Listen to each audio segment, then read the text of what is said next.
OMG! Tara na guys! Fiestahan na! Pili lang alin mga gusto dyan. My goodness! Nakakagutom po.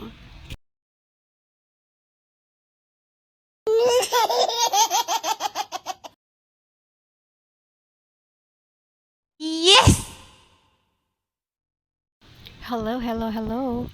Kailangan balanced diet po tayo. So, eto. Dito naman tayo ngayon sa mga vegetables.